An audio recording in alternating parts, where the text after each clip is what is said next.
कराची एक ऐसा शहर जहां समंदर की लहरों जितनी ही ऊंची है खौफ की कहानियां, और इन्हीं कहानियों में एक नाम ऐसा भी था जिसे सुनते ही पुलिस की पेशानी पर बल पड़ जाते थे और गरीब बस्तियों में लोग दुआ के लिए हाथ उठा लेते थे। किसी के लिए वो एक खूंखार गैंगस्टर था तो किसी के लिए मसीहा।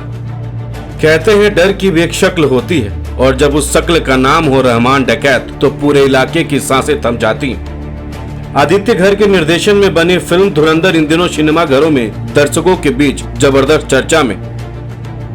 फिल्म में अक्षय खन्ना की दमदार मौजूदगी और उनकी एंट्री सीन ने लोगों को सीटियां बजाने पर मजबूर कर दिया। खास तौर पर उनके डांस सीक्वेंस और खलनायक अंदाज की खूब तारीफ हो रही। फिल्म में अक्षय खन्ना ने रहमान डकैत नाम के खतरनाक किरदार को निभाया। यह वही शख्स है जिसकी कहानी जितनी फिल्म में डरावनी दिखाई गई है, असल जिंदगी में उससे कहीं ज्यादा भयावह रही। फिल्म के पर्दे पर दिखाया गया रहमान डकैत सिर्फ एक किरदार नहीं बल्कि अपराध की उस दुनिया की झलक है जो पाकिस्तान के कराची के कुख्यात इलाके लियारी से निकली। दरअसल हाल ही में रिलीज हुई फिल्म धुरंधर भारत में धमाल मचा रही, वहीं पड़ोसी पाकिस्तान में भी इसकी चर्चा है। राजनीतिक दल फिल्म पर मुकदमा करने के लिए कोर्ट पहुंच रहे, लेकिन इस फिल्म ने एक बार फिर एसएसपी चौधरी असलम और कुख्यात गैंगस्टर रहमान डकैत के बीच जंग को ताजा कर दिया। पाकिस्तान के कराची के लियारी इलाके की उस खून से सनी कहानी धुरंधर फिल्म से जिंदा हो उठी है। यह इलाका सिर्फ अंडरवर्ल्ड की नहीं बल्कि राजनीति, पुलिस और सत्ता की मिलीभगत की पहचान बन गई थी। फिल्म में जो दिखाया गया है वह पूरी तरह कल्पना नहीं बल्कि 2000 के दशक के अंत में लियारी की हकीकत। फिल्म में रहमान की मौत तक दिखाया गया है, लेकिन असल में उसके बाद पाकिस्तान में क्या हुआ। दरअसल कराची के लियारी में 1980 में पैदा हुआ सरदार अब्दुल रहमान बलूच उर्फ रहमान डकैत के पिता ड्रग स्मगलर थे। रहमान डकैत की कहानी कराची के लियारी से शुरू होती। लियारी की जिस हवा में रहमान डकैत ने अपनी पहली सांस ली तब तक उसमें खून की गंध घुल चुकी थी। लोकल गैंगस्टर अपना वर्चस्व बनाने में जुटे थे। चाकू टकराते, सड़क पर चित्कार उठता, फिर अचानक से सारी आवाजें गुल हो जाती, सन्नाटा पसर जाता। एक ही आवाज इस सन्नाटे को चीरती, लाश की जमीन से घसीट कर ले जाने की आवाज। हालांकि लियारी हमेशा ऐसा नहीं था। एक उस लियारी के बारे में भी पढ़ने को मिलता है जहां के लड़कों पर फुटबॉल का जुनून सवार था। ये क्रेज इतना गहरा था कि छतों पर ब्राजील के झंडे लहराते थे। लेकिन फिर वक्त बदला, हवा खराब हुई, गैंगस्टर और अंडरवर्ल्ड अपनी जगह बनाने लगे। रहमान ने बेहद कम उम्र में ही अपराध की राह पकड़ ली। रहमान डकैत कोई साधारण अपराधी नहीं था, वह लियारी में डर, दहशत और पावर तीनों का नाम था। कहा जाता है कि 13 साल की उम्र में उसने पहली बार चाकू चलाया। रहमान डकैत की बेरहमी की दास्तान उसके बचपन से ही शुरू हो गई थी। महज 13 साल की उम्र में रहमान ने अपनी सगी माँ की हत्या कर दी और उनके शव को पंखे से लटका दिया।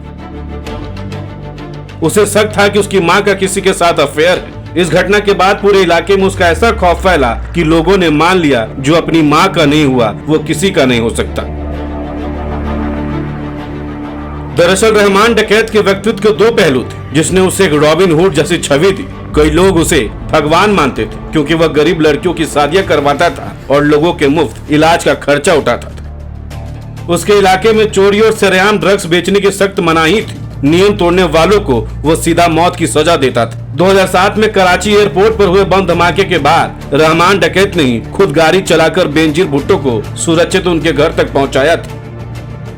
दरअसल रहमान की असली ताकत सिर्फ बंदूक नहीं थी बल्कि राजनीति से उसका जुड़ाव था। लियारी पाकिस्तान पीपुल्स पार्टी का गढ़ रहा है और रहमान के कई नेताओं से करीबी रिश्तों की तस्वीरें और कई किस्से सामने आते रहे। राजनीतिक संरक्षण की वजह से पुलिस लंबे समय तक उसके खिलाफ सख्त कार्रवाई नहीं कर पाई। समय के साथ रहमान ने खुद को डकैत की पहचान के ऊपर उठाने की कोशिश की। उसने अपने पुराने दुश्मनों से समझौता किया और 2008 में पीपुल्स समन कमेटी बनाई।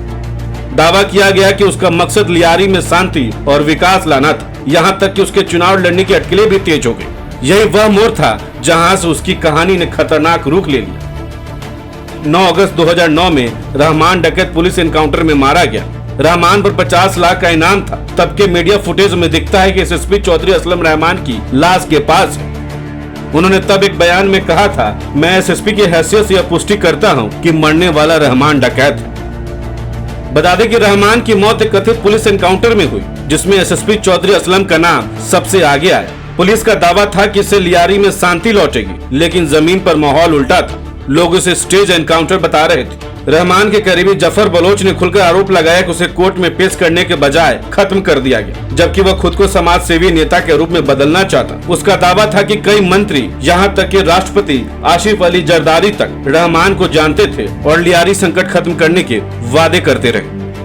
फरवरी 2010 में मामला और गंभीर हो गया जब सिंध हाई कोर्ट ने एसएसपी चौधरी असलम और अन्य पुलिस अफसरों के खिलाफ केस दर्ज करने का आदेश दिया। रहमान डकैत की पत्नी फरजाना ने अदालत में कहा कि उनके पति और 3 साथियों को पहले अगवा किया गया और फिर फर्जी मुठभेड़ में मार दिया गया।